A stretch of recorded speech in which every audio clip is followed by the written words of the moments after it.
mereka bila meninggal dunia maka jasadnya itu dibakar, lalu habuknya mereka simpan atau mereka hamburakan di suatu tempat yang dianggap baik. Temun kada salah bubuhan Hindu Bali itu masih ada seperti ini, bilanya meninggal dibakar. Atau misalnya di India tuh, ya kan? Mun melihat film-film India tuh, bila meninggal jasadnya kada dikubur tapi malah dibakar. Lalu kainan habuknya dihamburakan di sungai Gangga. Nah kayak itu kah? Nang suah melihat film India nih. Jadi dibakar. Nah ini yang perlu kita garis bawahi dahulu, bahwa dalam ajaran Islam tidak ada syariat untuk membakar mayit itu apabila sudah meninggal dunia. Jadi wajib untuk dikuburakan, bukan untuk dibakar. Ya kan banyak macam-macam ajaran agama nih. Ada yang dibakar, ada yang diandak di suatu tempat pemakaman, tapi kada dikubur, ada tempatnya. Nang kayak di mana tuh, di Manado kah? Napa narannya tuh nang ada kepala minjangan ya, kepala apa tuh? Kepala kerbau itu kah?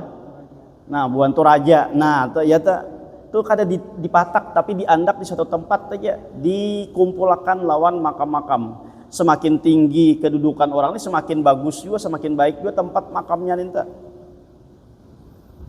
Nah kalau Cina, ya kah? Kalau Cina biasanya di makam tuh kalau Cina ya kah? Bahkan kuburannya gana-gana, itu bubuhan Cina. Ya katanya macam-macam. Dalam syariat kita, dalam Islam wajib untuk dikuburakan. Kada boleh dibakar dan yang lainnya. Kecuali dalam keadaan darurat. Kalau dalam keadaan darurat, maka boleh untuk tidak dimakam-makan. Seperti contoh, misalnya dalam pelayaran di laut, dan di situ dikhawatirkan kalau misalnya dibawa ke daratan, ini mayit ini akan menjadi rusak, menjadi hancur, menjadi busuk dan lain sebagainya. Nah maka boleh si mayit tadi untuk ditenggelamkan ke dasar lautan. Jadi kada dikuburakan tapi ditinggalamakan di lautan tersebut. Kalau di situ tidak memungkinkan untuk memakamkannya. Kalau dibawa ke daratan pun akan menjadi rusak, maka boleh hukumnya untuk memakamkannya di dasar lautan. Jadi mayit itu dimasukkan ke lautan, lalu ditimbarati lawan lawan batu, nah sehingga inya bisa tenggelam ke dasar lautan tersebut. Itu hukumnya boleh dalam keadaan darurat. Tapi mun wayah ini kada terbayang lagi nih, itu kenapa? Karena wayah ini ya kah, orang tuh bisa mengawitakan mayit, ada obat, ada sesuatu yang bisa untuk mengawitkan mayit. Apa narannya yang disebut formalin ya. Nah, itu khusus bisa untuk mengawitkan mayit. Nah, kalau mayitnya bisa diawitakan, maka kada boleh ditenggelamakan di lautan tersebut. Harus dibawa ke daratan. Tapi wayah ini salah digunakan formalin nih, ya kah? Makanan nang cepat basi tuh, buati formalin itu. Nah, lambat hanya basinya. Padahal itu untuk mayit itu sebenarnya. Nah, kada boleh nih nang bajual-bajualan nih. Jangan sampai mencampur sesuatu nang kada baik tersebut. Ya biasanya nang kayak tahu, ya kah, tahu putih tuh. Itu bila seharian tuh, nah basi jadinya. Tapi bila dibuatin itu bahari-hari tuh, kada bebasian lagi. Nah, Nah, itu diantaranya tuh apa namanya membuat formalin itu ada boleh hukumnya haram karena itu merusak dalam apa namanya dalam tubuh seseorang. Nah, tapi nang orang nang pedagang nang curang ininya kada peduli nang itu. Nang pentingnya dapat ujungan, nang pentingnya dapat keuntungan. Arah orang tuh kaya apa lagi nah akibatnya memakan itu inya kada peduli, nang penting inya dapat untungan. Nah, jadi kada boleh nang itu. Jadi banyak wah ini makanan-makanan itu diformalin sehingga menjadi awet. Bahkan sampai-sampai orang nang tulak ke mana tuh ke laut mencari iwak nih tuh iwaknya tuh pun diformalin juga sekiranya apa sekiranya awet. Nah, jadi kalau mayit mati di tengah lautan yang diperkirakan jika dibawa ke daratan mayit ini akan menjadi rusak, membusuk dan lain sebagainya, maka boleh hukumnya dalam keadaan darurat tersebut untuk memakamkan mayit itu dengan cara menenggelamkan ke dasar lautan. Itu kalau dalam keadaan darurat. Makanya dalam apa namanya tuh dalam teka-teki pikih. Nah, jadi ada teka-teki itu. Jadi kita dalam apa namanya dalam pertanyaan di dalam fikih itu ada sebuah pertanyaan ya kan pada suatu keadaan air bisa diganti dengan tanah, tapi pada suatu keadaan yang lain tanah bisa diganti dengan air. Apakah itu? Itu pertanyaan fikih tuh, teka-teki fikih. Jadi orang-orang bahari itu ada juga sudah batatakunan itu, batangguhan tuh ada sudah. Tapi nang ditangguhakan tuh tentang ilmu. Mun kita wayah ini batatangguhan nang ditangguhakan tuh balu lucuan aja. Bahkan kadang carubu sedikit tuh, lalu tertawaan mendarau. Kalau orang bahari batatangguhan tuh tetap nang ditanyakan dan ditakunakan tuh masalah ilmu. Di antaranya nih pertanyaannya, dalam satu keadaan darurat banyu bisa diganti dengan tanah. Pada suatu keadaan yang lain tanah bisa diganti dengan banyu. Jawabannya adalah tayamum. Dan mayit yang mati di tengah lautan yang dalam keadaan darurat tadi kada kawa untuk dikuburakan, maka nang asalnya tanah yang harus yang harus menguburakannya ke tanah, maka boleh diganti dengan air, yaitu kada harus menabuk tanah tapi ditenggelamkan di dalam air tersebut. Itu orang mati di dalam pelayaran. Sedangkan tadi apa namanya banyu dapat diganti tanah, diganti dengan debu. Nah, itu adalah ketika kadada isi banyu untuk bersuci, baik mandi ataupun baudu, banyunya kadada boleh diganti dengan tanah atau debu dengan cara bertayamum. Jadi dalam satu keadaan, ini pertanyaan orang bahari ini tapi tetap mengandung ilmu ya kan? Jadi dalam satu keadaan orang itu dalam satu keadaan banyu bisa mengganti tanah, dalam keadaan yang lain tanah bisa mengganti banyu. Nah, banyu bisa diganti dengan tanah yaitu tayamum. Tanah bisa diganti dengan banyu yaitu orang yang meninggal di dalam pelayaran. Dalam keadaan darurat tidak bisa untuk memakamakannya, maka boleh untuk menenggelamkannya ke dasar lautan. Itu pertanyaan orang bahari itu, biar batatakunan tuh yang ditakunakan tuh tetap mengandung ilmu lain kita wayah ini. Tatakunannya nang lucu-lucu aja, bahkan kadang nang carubu tadi teh. Ya kah? Oh ya. Apa perbedaan antara siti lawan sutu? Ya kan? Pertanyaan nang lucu-lucu aja nih. Ujar nang kawan, nyata siti itu manusia, soto itu makanan. Nah, ujarnya itu jawaban orang biasa aja nih tuh. Apa jawabannya aja? Nang menakuni nih pulang nang ditakuni tadi balik pulang menakuni apa jawabannya? Nah, jadi nang maungkai pertanyaan tadi pulang menjawab akan memecahkan. Kalau siti, kalau soto itu suunnya putih. Nah kalau Siti suunnya hirang, nah tatawaan jadinya. Paham nggak? Kalau Siti itu suunnya hirang, kan tatawaan nah kayak ini nih. Itu kadang mengandung ilmu napa-napa. Kalau orang bahari itu betatakunan, betatangguhan tetap nang ditakunakan tuh masalah ilmu. Coba diantaranya lagi takunan orang bahari itu dalam masalah ilmu, ya kan? Ibadah apa nang bisa digawi, nang kada bisa digawi kalau sudah ada nang menggawi. Ibadah nang apa? Nang hanya bisa digawi oleh saikung orang aja, maka sealaman kada bisa menggawi. Ibadah apa itu? Nah, ya kah? Bila saikung sudah menggawi nih, maka sebarataan kata kau menggawi lagi. Ibadah nang apa nang itu? Sakalinya mengucup hajar aswad. Ya kah? Mengucup hajar aswad tuh bila sudah mengucup saikung nih sealaman kita kawal lagi tuh menggawi nih tuh. Waktunya mengucup nih tuh. Bila imbah karena hanyar nang lain kau menggawi pulang. Nah tuh takunan orang bahari juga, tapi tetap mengandung ilmu tuh. Ya kah? Makanya tuh mengucup hajar aswad berabut orangnya. Kenapa? Karena kada kau beimbai. Kalau tuh kulupang bertiga langsung mengucup kada kawan seikung aja. Jadi selama seikung ini mengucup, maka sealaman tuh kata kau lagi menggawi. Jangankan sealaman nang parak Baitullah tuh kan kata kau menggawi lagi. Apalagi nang kita di Mangguruh sini bagiannya kita kau menggawi ya tuh. Nah itu jadi patakunan tapi mengandung ilmu.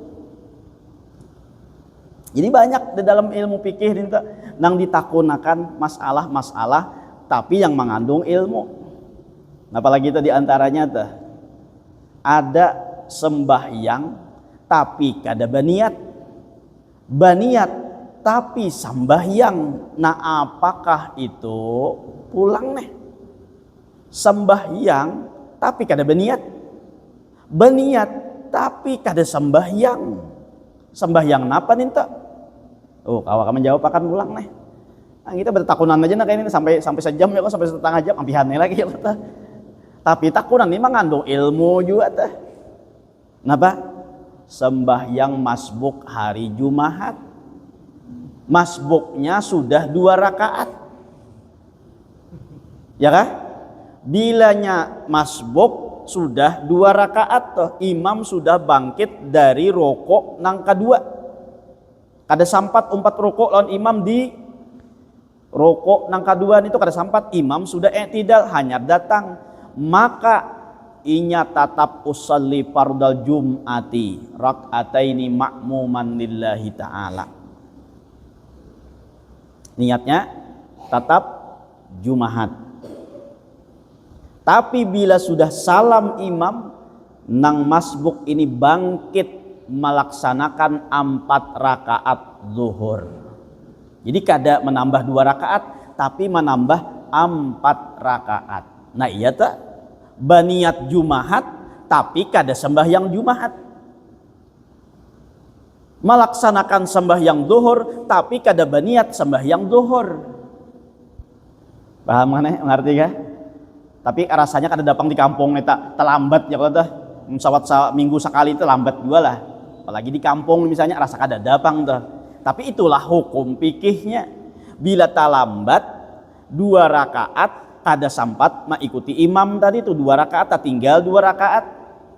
Maka inya tetap panarannya usallinya, niatnya Jumahat tapi sembahyangnya sembahyang zuhur. Nah, jadi ada tetakudan tadi, sembahyang tapi kada baniat, baniat tapi kada sembahyang. Sembahyang apakah itu? Yaitu sembahyang Jumat masbuk 2 rakaat. Nah kalau masbuknya serakaat saja, makanya menambah serakaat 2 lagi untuk menyempurnakan Jumatnya tuh. Tapi bila sudah selewat daripada serakaat, artinya sudah habis dari 2 rakaat, nah makanya menambah menjadi 4 rakaat, bukan menambah 2 rakaat.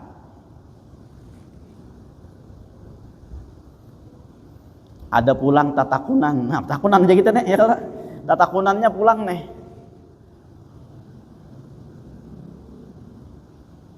Sembahyang sir apakah nang di antara dua sembahyang zohor? Sembahyang nang jelas, sembahyang nang nyaring. Sembahyang gamat apakah? Sembahyang bagamat nang apakah? Di antara dua sembahyang nang banyaring. Oh, sembahyang apa? Coba pang pikirakan. Nang sembahyang banyaring itu apa aja tak? Subuh, maghrib, isya, ya kata. Nang begamat, apa tuh? Zuhur, asar, ya kata. Nah lalu nang ditakunakan nih sembahyang nang begamat diapit di antara dua sembahyang nang banyaring. Sembahyang apa itu? Nah berpikir pulang kita, ya. Sembahyang apa? Hah? Sembahyang asar hari Jumat. Oh, sembahyang asar hari Jumat itu adalah sembahyang bagamat nang diapit di antara dua sembahyang nang banyaring. Ya kah? Jumat banyaring enggak ada? Banyaring. Asarnya bagamat. Maghribnya banyaring. Nah, lalu pertanyaannya, sembahyang bagamat apakah nang diapit di antara dua sembahyang nang banyaring? Jawabannya sembahyang asar pada hari Jumat. Hari lain kata kawa, ya kan? Hari Kamis tuh kata kawa. Hari lain ngapa aja tuh selain hari Jumat kata kawa. Karena apa? Karena zuhur itu pasti apa namanya? Pasti bagamat. Ya kata? Subuh misalnya tuh. Zuhur tuh kata kawa. Karena apa? Karena subuh nang maapit lawan asar. Ya kan? Atau misalnya asar tadi itu lain pada hari Jumat.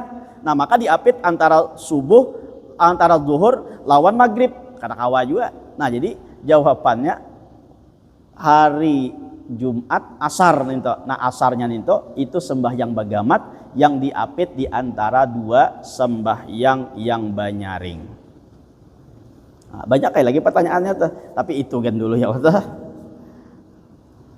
Nah, jadi banyak pertanyaan tapi orang bahar itu pertanyaannya ya tetap mengandung ilmu. Kada kita wayah ini nang batatakunan itu nang ditakunakan nang lucu-lucu aja. Kadang raw tetawaan dah. Ilmunya lah kada dapat napa-napa. Nah, jadi digarisbawahi bahwa seorang laki-laki di sini mewasiatakan bila inya meninggal dunia maka jasadnya itu dibakar dan lapamnya tadi habunya disebar di lautan. Maka dapat kita garis bawahi itu bukan syariat daripada Islam, karena syariat Islam hukumnya haram membakar jasad tersebut, ataupun jasad itu dipotong diambil sebagiannya maka juga dianggap haram, kada boleh.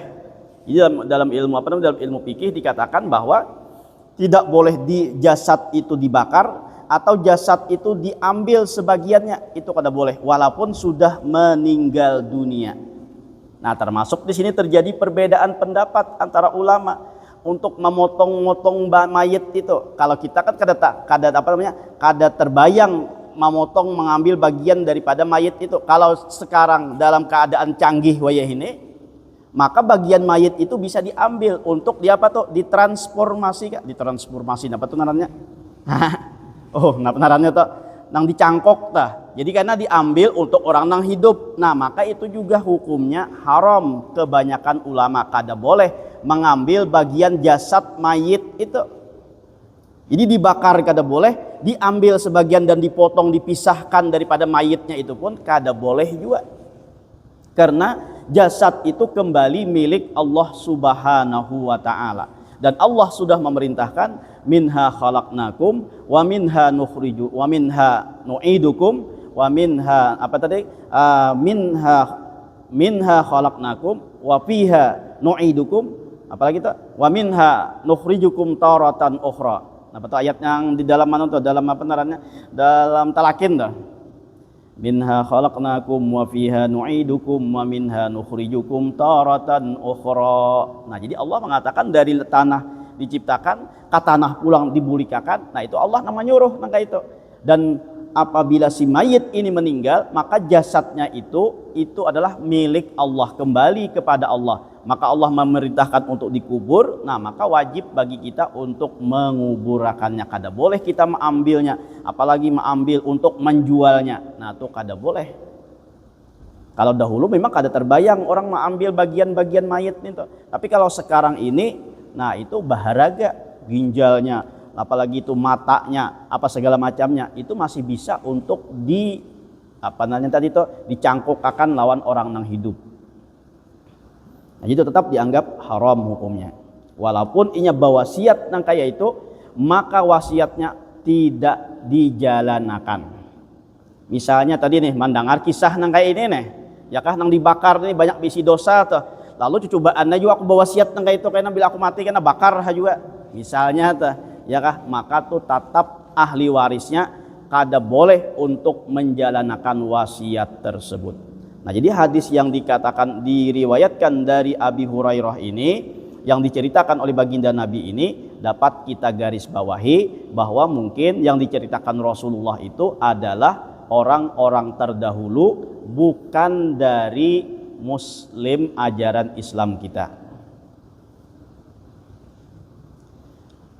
Tapi yang kita ambil di sini, nah nang diambil kisahnya nih, nang kita ambil hikmahnya nih, apa? Yaitu orang ini merasa takutan lawan azabnya Allah Subhanahu wa taala. Dirinya merasa hina karena banyak baisi maksiat. Nah, ini yang kita ambil, yang kita hubungkan dengan hadis yang pertama, bahwa orang yang fajir tapi yang mengharap rahmat Allah itu lebih dekat kepada Allah daripada orang yang ahli ibadah yang memutuskan harapan kepada Allah Subhanahu wa taala. Jadi orang yang ahli ibadah tapi memutuskan harapan orang itu lebih baik, orang yang fajir yang merasa hina, merasa berdosa lalu mengharapkan rahmat Allah itu lebih dekat kepada Allah daripada orang yang ahli ibadah tapi membuat orang berputus asa dari rahmat Allah Subhanahu wa taala. Itu yang kita ambil hikmahnya. Nah, sehingga dengan demikian dia melakukan itu karena merasa takutan lawan Allah, karena merasa hina dan mengharap rahmatnya Allah, lalu Allah pun mengampuni orang tersebut. Tapi dengan catatan inya beriman, inya bertauhid lawan Allah. Itu itu nang intinya tuh, bilanya kada bertauhid meninggal, ya tetap dalam keadaan apapun, banyak dosa ataupun banyak ibadah, ya tetap dia akan masuk ke dalam neraka. Itu pasti sudah itu. Karena syaratnya masuk surga itu dengan cara beriman dan bertauhid kepada Allah Subhanahu wa taala. Nah, selama orang itu meninggal dunia, biar nang kaya apa banyak dosanya, tapi matinya dalam keadaan tetap bertauhid kepada Allah, maka suatu saat nanti dia bisa dikeluarkan dari api neraka tersebut. Tapi biar seapapun banyak amal ibadahnya, biar inya rajin puasa, rajin baca Quran, rajin sembahyang sunat dan lain sebagainya, hibak banyak berisi pahala amal ibadah, namun di saat mati dia tidak bertauhid kepada Allah, maka tetap abadi selama-lamanya di dalam neraka. Jadi intinya syarat itu adalah bertauhid. Bila mati dalam keadaan bertauhid, biar nang kaya apa banyak dosanya, suatu saat inya akan dikeluarkan daripada neraka jika inya masuk neraka.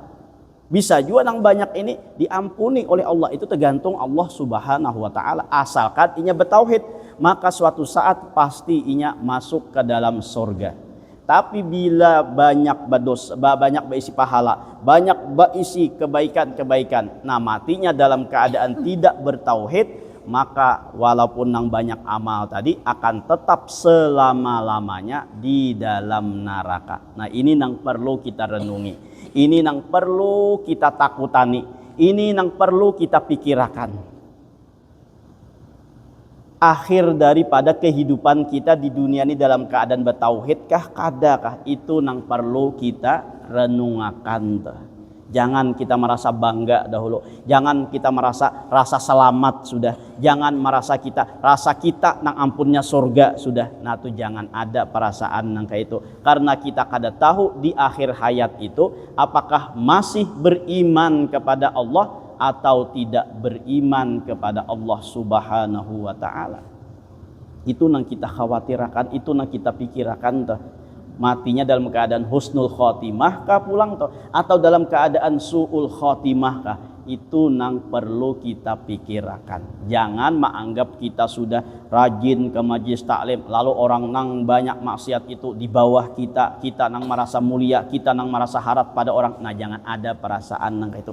Tetap rendah diri, tetap waspada, tetap merasa khawatir di akhir hayat kita itu apakah dalam keadaan bertauhid dan beriman kepada Allah ataupun kada. Jadi kita kada kau memutus dulu kita ini lebih mulia pada yang lain, kada kawa.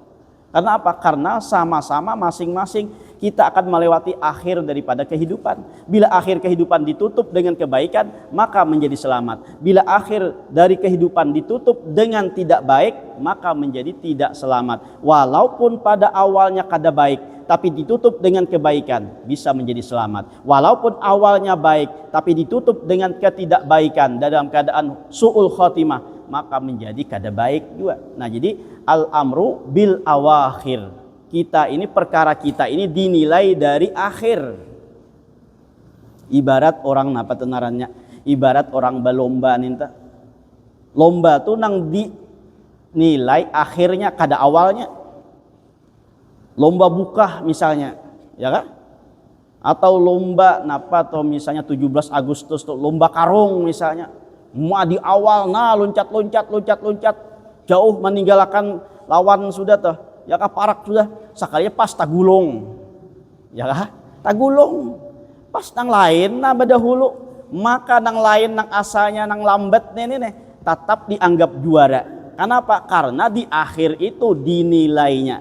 Kita hidup ini bukan di awal dinilai, tapi nang dinilai adalah akhir daripada kehidupan kita. Nah saat kita ini menjalani dalam keadaan baik ini, kita minta memohon kepada Allah untuk bisa istiqomah nang kayak ini. Nah itulah istiqomah tadi itu lebih hebat daripada karamatnya. Kenapa? Karena orang istiqomah ini sampai meninggal dunia. Nah maka itu membuat dia derajatnya naik tinggi di sisi Allah Subhanahu wa taala.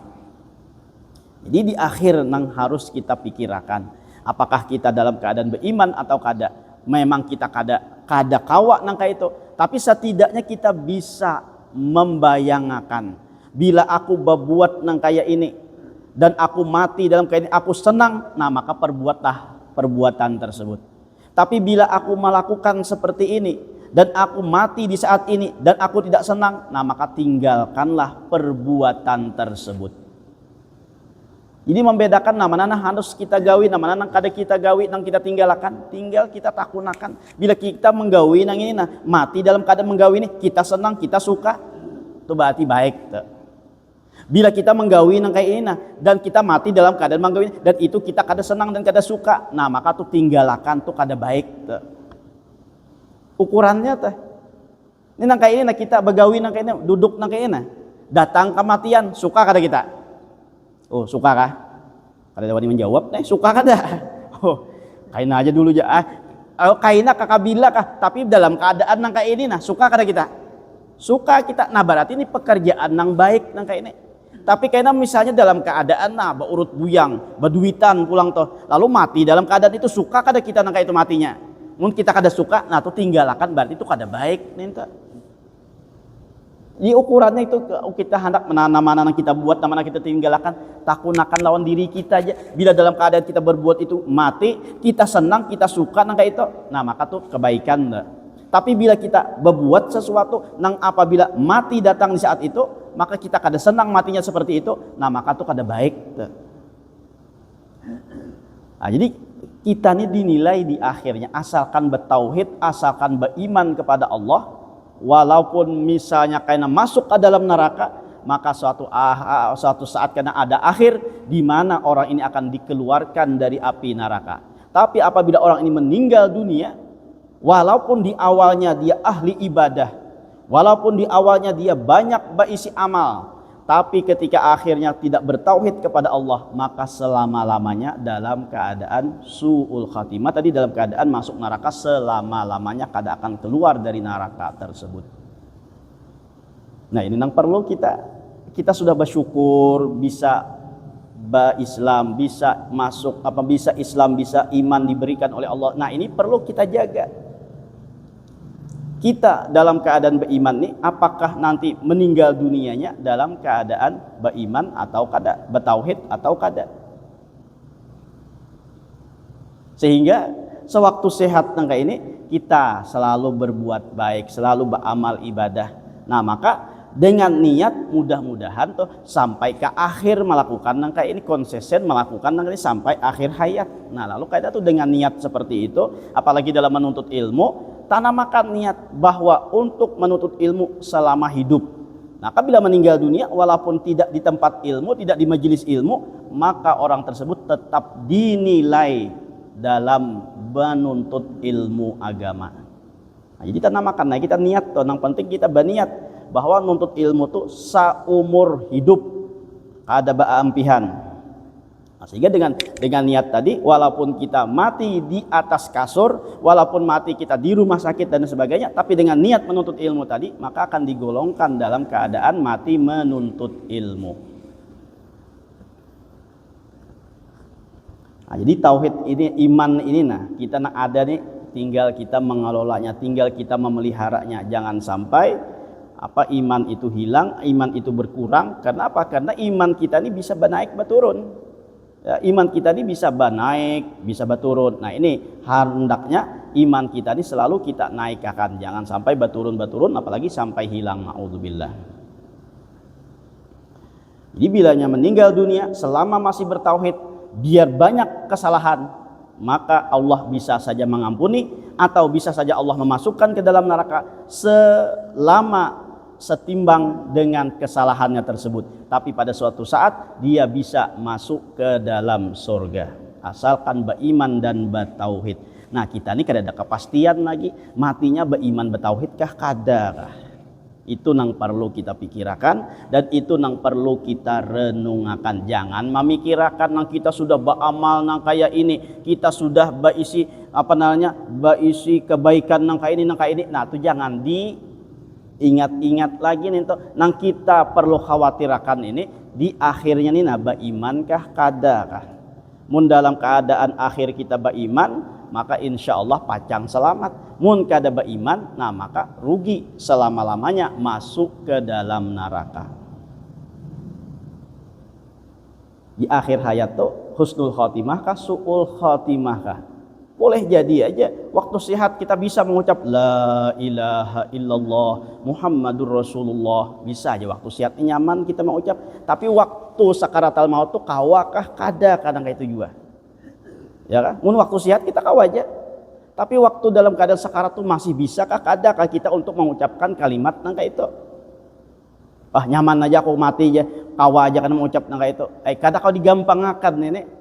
Ya kah? Sahabat Nabi itu, sahabat Rasul yang bernama Alqamah itu kah? Ya kata ketika sakarat tuh disuruh Nabi ditalkin oleh Nabi dengan kalimat tauhid tadi, kada kau berucap karena ada kesalahan tuh. Nah, jadi intinya kita jangan menggampangkan.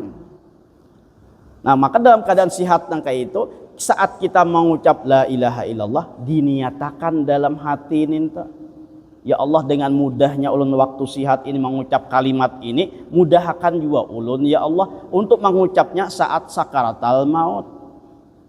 La ilaha illallah. Nah, niatakan nih. Makanya tuh rajin benarannya bubuhan nang penahlilan dah. Biasa mengulang 3 kali dulu ini. La ilaha illallah. Nah, sakada-kadanya tuh buat niat nang itu. Ya Allah, dengan mudahnya ulun mengucap kalimat nang kayak ini, mudahkan juga ulun ya Allah waktu sakaratul maut untuk mengucap kalimat nang kayak ini juga.